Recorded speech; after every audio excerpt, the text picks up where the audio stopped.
tu di katan barzela imoy na le ikhat na yem para iminne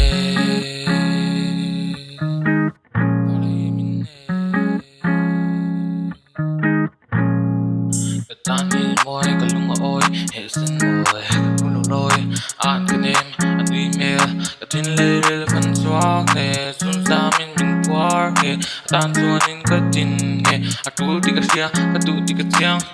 yeah afu tiga siang ani ang apiang leto pokaring lo jello sunga telo katlalo sigalero panangal po henzo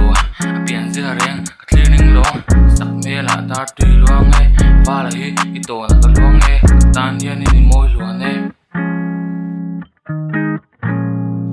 asak me moy le ani me moy dem para hi mi tulong tin kan sim no sincerely katin lai lu tu di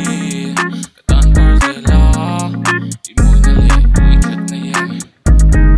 para hi minne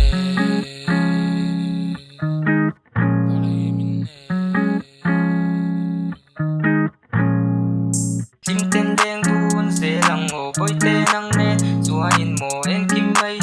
lim na tăng dấu ta truyền ai cần cả ra cha lên tăng sang mà sẽ lăng ta tuôn karin num sel don lung ngay sang đi theng quân mang ngay na hiền top tin anh này long ita tuôn em kim di ko malom sel ma sel la katu na ten na kian san lâu che ita tuôn karin